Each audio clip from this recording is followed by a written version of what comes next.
Hello Homeworthy, it's Jodie. Welcome to my home in Nottingham, England. Come on in.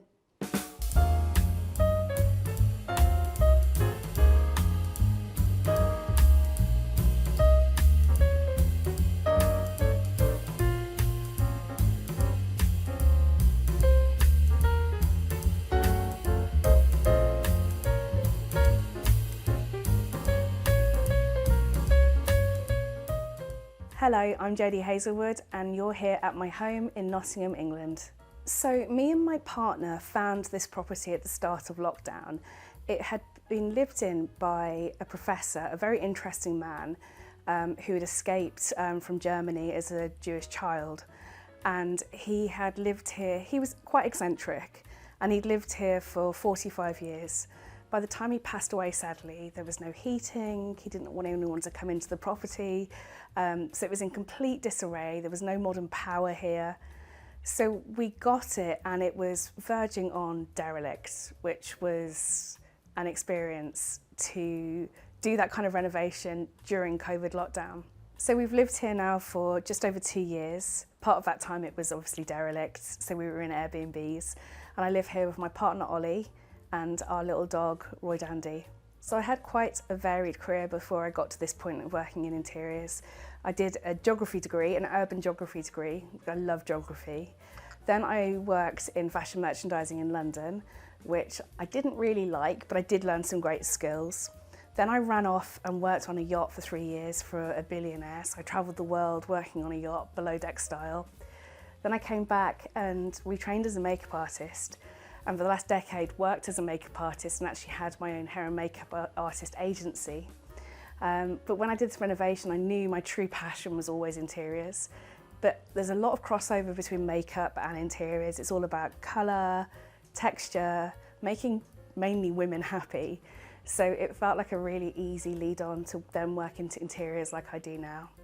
So now I run the house upstairs, which is an interior design business as well as us producing furniture like ottomans, upholstered goods, cushions. Luckily, Nottingham, where we live, is the home of British upholstery. So we have all these amazing workshops and factories locally where we can get stuff made. So it's been an absolute joy to take this massive sidestep in my career at this point in my life. Welcome to my entry hall. So when we found this property, they had 60 suspended ceilings. So the ceilings actually cut across all of the windows, so bizarre. So we knocked out the ceilings and we found all this brilliant original height, which I think just makes for such a lovely entryway. In our last house, coats and shoes and dog stuff was such a problem. So one of our big priorities was putting in this little cupboard, the tiniest boot room ever, which has all of our coats, shoes, dog things, and it just keeps it all tipped away, and we've got postcards and little memories in there as well. The rug, I love rugs from Morocco, so we've got tons of things from Morocco in the house. We go to Marrakesh 3-4 times a year to source stuff for the business, and I love the fact this one looks pretty old and tatty. I actually think that adds to it. When I'm thinking about laying out a house, I always think about eye lines and what you see as you walk in. So I really wanted a round table as you walk through into the house. This has just got flowers, sometimes real, sometimes fake, at the minute real because you guys are here, but often fake. And lots of art books and just bits and bobs that kind of catch the eye as you come in. Unbelievably, underneath, above those 60 suspended ceilings that were all over the property, they'd hidden all of the original Victorian stained glass, which our builders found on day one of the renovation. So it was such a joy to reveal all of that. A while ago, I found this 1950s, I think, French culinary school sideboard, which originally we just had a blank wall here, but it's so useful for sunglasses, keys, and it's a bit of a kind of moving memory of things that are in and out of our house, because obviously we do sell vintage pieces. So anything I'm loving goes on here for a little bit, and then sometimes it might get sold and sometimes we might keep it. candles, cute lamps, love a pear, bit of art. So this is just a kind of a moving situation of things that I'm loving at the minute. It's also got pretty handy baskets underneath for scarves, hats, stuff for the garden that we have nowhere to keep outside. There's an amazing company in the UK called Surface View that has the rights to print art from the V&A, the Victorian Albert Museum in London, and the Natural History Museum, and other museums around the UK. So, and you can print it on tiles, you can print it on fabric, you can do it on canvas or paper. So these are just some of my favourite things from their collection printed out. It's just such a easy way to get large pieces of art into your home. And then the two smaller pieces are vintage, one I found in Bordeaux in France and one in a charity shop in London. So the property originally, when it was built in Victorian times in 1875, was built for a lace maker. Nottingham is known for its lace making, and they had, it would have been a very grand house. In the 1960s, it was split into 3 properties. So it was a really, really big house, and they turned it into 3 flats. And ours is the first floor and the second floor of the larger building. So this is our dining area, which flows directly from our entrance hall. When we discovered the property, all the original 60 ceilings, as I said, were there, so it felt very dark. There was a bedroom here, believe it or not. The staircase was L-shaped. So this area was a kind of dark maze of rooms. So the first thing we did was ripped out the staircase and put in this staircase, which our builders made for us, from a picture I found on Pinterest, which was epic of them. And we knew that we wanted to use this space for entertaining. It's a weird space, and it would have been maybe a bit of a dead space if we just left it as is. And I knew that I wanted to entertain large groups. So we found this table from, the top is from an Eastern European factory, and our friends at PC Pirates made us a frame for it. We can seat 12 easily, 14 at a push. We love to have big groups here. And even though it's a flat, we can actually hold loads of people. It's such a good entertaining space. And we also work from home here. Sometimes we'll pack boxes from here when we're shipping vintage stuff. So it's a really multi-use and brilliant space. The huge light shades, which get a lot of attention, we got shipped here from Africa, from South Africa. We had to take the front door off to get them in. And the day the electrician fit them, he never came back on site again. He hated them so much. But now they're up, they look amazing.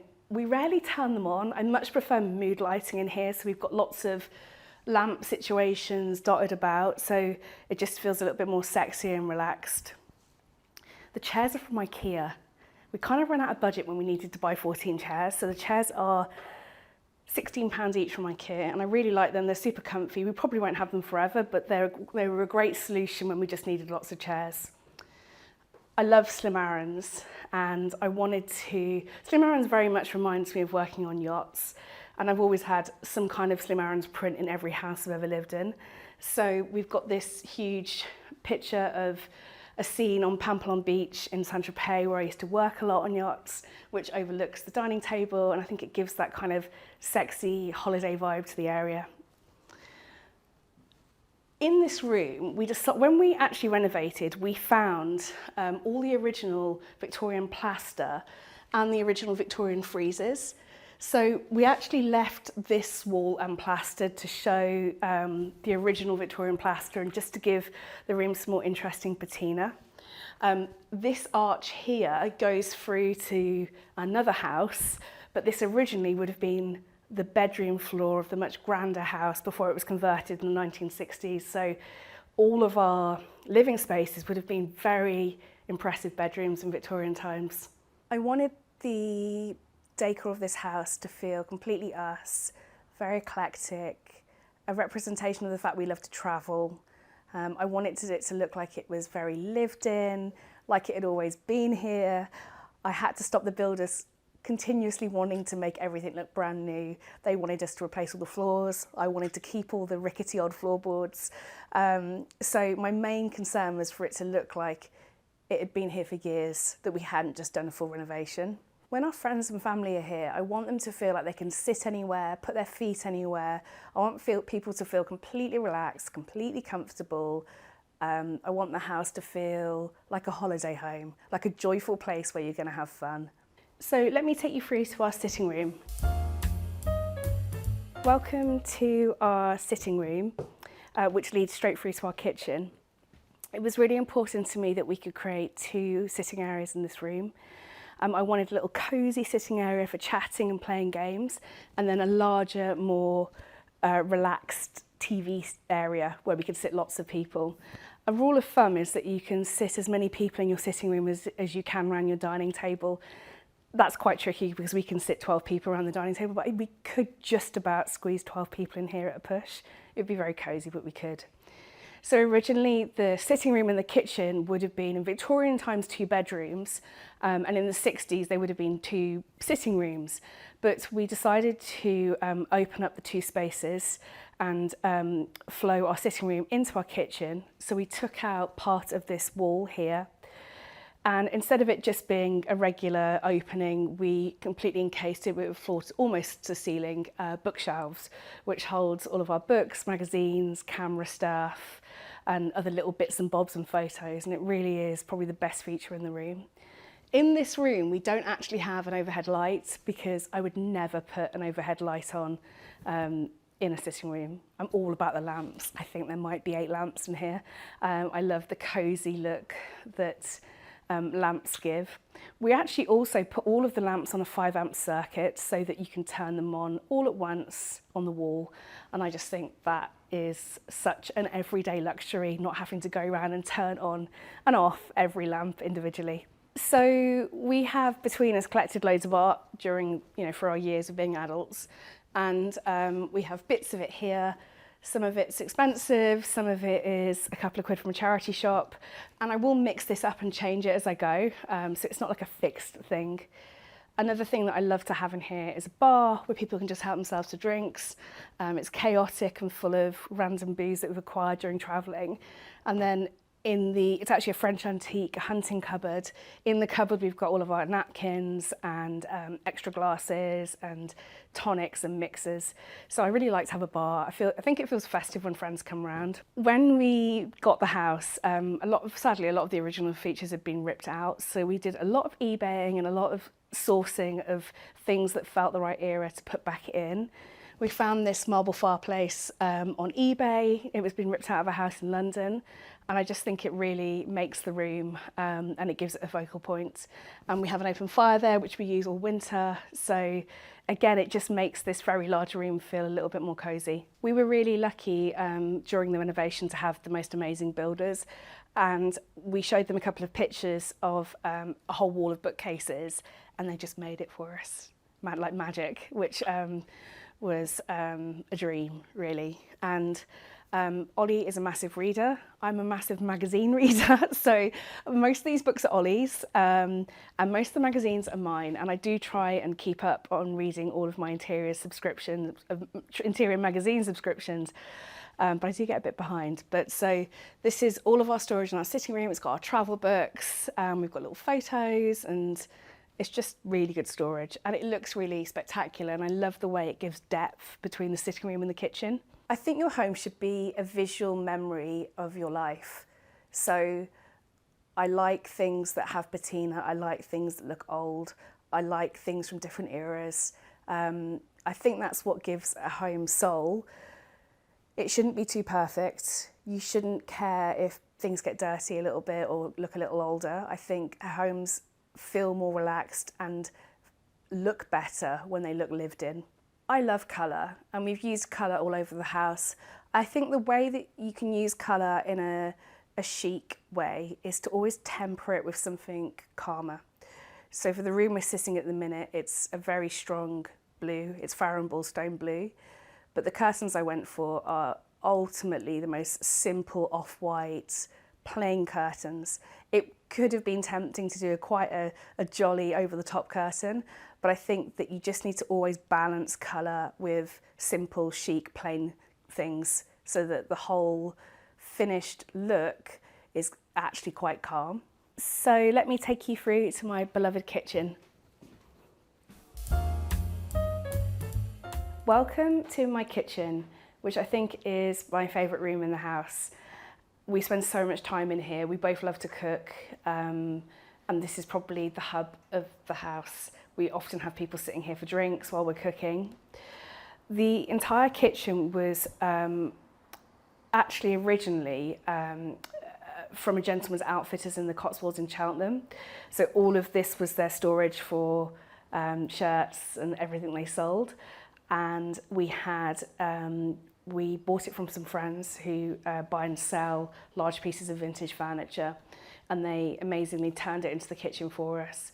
Although it is oak and extremely strong, so we didn't need to do tons to it. They put the sink in for us, and randomly all the appliances fitted perfectly, so we could just slot in our dishwasher, and the drawers are so sturdy and so huge, so we didn't need any extra storage other than the drawers that came with it. And then we had 2 other sets of drawers that we could have either side of our oven.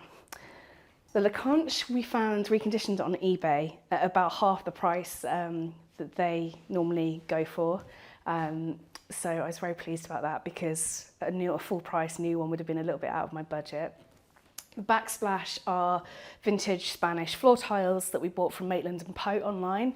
I don't really think we need a backsplash. I just think it adds great patina and interest to the room, and I love the fact they're faded and such pretty colours. It's just such a nice space to cook in. I really love being in here. I'm an obsessive batch cooker, so I am a massive freezer user, so we'll make, I call it my quarterly ragu. So every 3 months I make a huge pot of ragu with beef short ribs and Italian sausage, and then I'll freeze that in batches and we'll eat that once a week for about 3 months. That's why I call it my quarterly ragu. But we love to cook a lot of Southeast Asian food. We love roasts. I'm not a huge baker, but I've got a couple of cakes that I make. Yeah, but it's such a nice space to cook in. So for storage of our plates and glasses and servingware, we actually use commercial racking. Originally, when we did the renovation, I had great dreams of built-in joinery, but we had run out of budget at that point. So I actually now love the commercial racking. It's super strong, it's nice and easy to keep clean, and it's so cheap. And I like the way that it brings another material into the space as well. And you can get tons and tons on it. Quite a few years ago, one of my best friends was a butler on an estate in West Sussex, and one of the cottages had been abandoned and left tons of this Austrian pottery, and I was kindly gifted it because it was about to be chucked away. And now I collect it. It's called Gemundner ceramic, and I just get bits of it on eBay, but I really love this simple pattern. I think they've been making pottery there since the 1200s. So that's my absolute favourite. But the rest is just IKEA. I only ever do cheap glasses because we have loads of people around here for drinks quite often and they all get broken. So I'm not into an expensive glass. But yeah, I like to mix up my crockery. But this is my favourite, this Austrian crockery. My dream in this kitchen was to have a walk-in larder, but there really wasn't anywhere natural for it to go. We found this huge cupboard, and it is huge. I think it's 9 foot tall. On eBay, and we think it was originally a Victorian solicitor's cupboard. We got our builders to jigsaw out the interiors of the door. My mom made these little stripy curtains, and then we put chicken wire inside, and now this holds all of our food, dry food, also our microwave, our toaster, our kettle, and it's just become the most perfect storage. It is a little wonky, the doors are a little stiff. Oh, but everything we need is in here. Wine, all the random electrical goods that I hardly ever use. It's good storage. I really wanted to create a little nook in here for working. I don't often sit here, but sometimes sit here, but it's nice when people are cooking that we can do a little bit of home working. I also wanted a really good nook for all of my cookbooks. So our builders made us these corner shelves, which were actually really hard to find. And that's got almost my entire cookbook collection So it just made use of a corner that I'm not entirely sure we would have used otherwise. We found this renovation hard. It was tough. Renovations are very stressful. You always go over budget. Making constant decisions all day is draining, and it's hard on a relationship. But I can't believe that we won't do another renovation. Potentially not in this country, maybe in France or Italy, probably France. But yeah, it's given me that I don't think now I could ever just move into a house and it'd be done. I prefer to start from scratch with a period property where I can really put a stamp on it. So let me take you to our downstairs guest bedroom, but on the way I will show you our tiny downstairs loo, or as you call it, powder room. So on the way to the loo, you can see this rocking horse mould. So this was a mould for rocking horses in the 1940s from their factory, and it's made out of fiberglass. I really love it, and we got that from Victorian recently. So let me take you through to the downstairs loo. So this is our teeny tiny downstairs loo. We used Pierre Frey wallpaper. It's called Painterly or Artily, I think, and it's one of my favourite wallpapers. I knew I wanted to use it somewhere. I probably wouldn't use it in a large room, but I love it in the downstairs loo. And then we picked out all of the woodwork in Scotch Blue by Farrow & Ball. So it's a very cute little space. So this flat is actually a duplex or a maisonette, so we've got an entire upper floor as well. But of our 2 guest bedrooms, on this floor is the best guest bedroom. This is the cosy spot which we wanted to make so comfortable for our friends and family. The room is painted top to toe, including the ceiling in green, and it is actually quite a north-facing dark room, but I just really wanted to make quite a statement with the colour in here and make it kind of even smaller and cosier. It's a very sentimental room because our friends and family stay in here, so we've got an entire wall of maps, which are all places that are important to us, either where we're from or places like our first trip, or where I used to work on yachts, or one of Ollie's sailing courses. We've got his maps that he learnt on. So this is a really nice place for our friends and family to take a look and know all the places that are important to us. We also wanted this room to be super cosy, so we've got a little armchair. This is one of the armchairs in our collection, and a footstool, so you can sit in here and read and chill out. The 4-poster bed, we actually, it was part of a collaboration I did with a brand, but we painted it and we added these Indian block print curtains, and we also added a valance, we added a headboard. So we just tried to find a kind of budget way of making a very kind of English country house style 4-poster bed. I think it makes the room extra cosy in here. So off this little guest bedroom, we've got a tiny ensuite. It's such a cute little shower room. We've used Mexican tiles across the entire shower, and we also did a panel of them behind the mirror, the vintage mirror, and also on the windowsill. So again, it feels like hopefully a little holiday in here. My favourite thing about our home is that I love to come home. It brings me so much joy to be here. It's probably my favourite place in the world, and that includes all my favourite holiday destinations. I just love being at home. So I guess it's comfortable, it's a full expression of who we are, and I just love being here. So let me take you upstairs to our bedroom and upstairs sitting room. So welcome to our bedroom sitting room. When we originally viewed this house, this was the main bedroom. It was long and dark and not what you'd want as your main bedroom ideally. So randomly the builders were with us on the second viewing, and they found a little hatch in the wall here. They looked through and found this entire void, loft void, which had never been used since Victorian times. So we were lucky enough to knock through there and turn what would have been our main bedroom into a very spoiling bedroom sitting room, which only we use. We have a wood burning stove in here. We've got a roll top bath. We've got really epic views across Nottinghamshire. And we've also got a very sneaky coffee cupboard, so we don't have to go downstairs for coffee in the morning, which I love. We just got the builders to put a little sink into this cupboard, and we've got a little fridge in there, and we've got some wine in there, so that's where we get our morning coffee instead of going downstairs.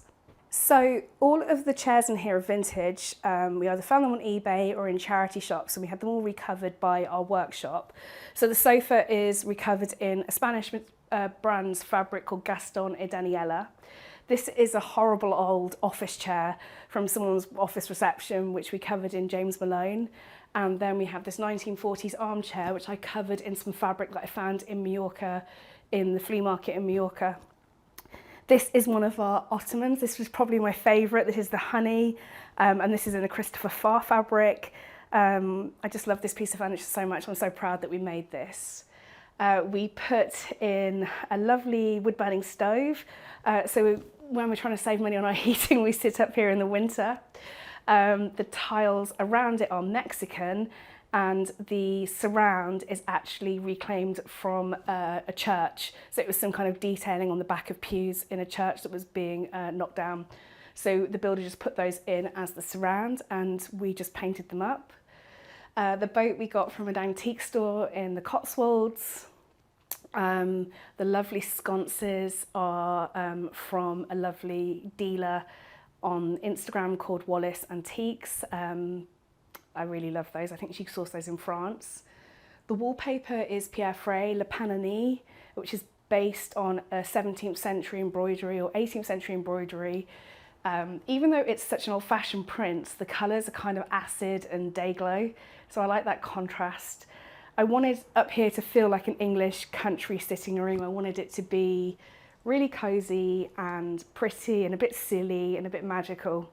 And then we've got another Slim Aaron's print on the wall of two people sitting in the pool playing backgammon. Ollie loves to play backgammon, and I will sometimes play with him, but we will play up here on this table. So this is our bedroom, and I feel so over the moon that the builders found this entire space in the eaves of the building, again, which hadn't been used since they built the house in 1875. I wanted to do a really matchy-matchy moment in here. The rest of the house is very, very eclectic, and I wanted here to have a really simple palette of blue and white, for it to be very calming. It's probably the bedroom I've dreamt of since I was about 8. So it's got a canopy, it's got a huge headboard, all the fabrics match. We found these incredible sketches in the Bordeaux flea market. My dad lives in Bordeaux, so we go there quite a lot. And they were €2 each. And I just loved them in here. I love the character they bring. I had them framed in this very simple aluminium frames, kind of like a bit of a 90s reference, because they're quite dramatic and I wanted to take some of the drama out of them. It makes me sad that they were probably thrown into a house clearance when someone passed away, and so someone's relative drew these amazing sketches, and I'm glad that I've rescued them and they're now in our bedroom. We have, as well at the end of our bed, our Aria bench, which is our best-selling bench, which is also used as a designing bench, but I love it at the end of the bed here. We've got a little reading nook with a lovely armchair and footstool. Yeah, it's just the coziest spot. This is a chair that always gets a lot of love. It's a vintage chair that I found at the workshop, which was just being kind of abandoned. And we covered it in this amazing Pierre Frey embroidered fabric, and I love it in here. It's a bit of a contrast to all the blue and white. And then I've got these brilliant, fun Mexican puppets as well, which I think just make the room a little funner instead of too matchy and too serious. Welcome to our outdoor space. Only about 6 weeks ago, this was just a horrible, dirty fire escape and some rough ground.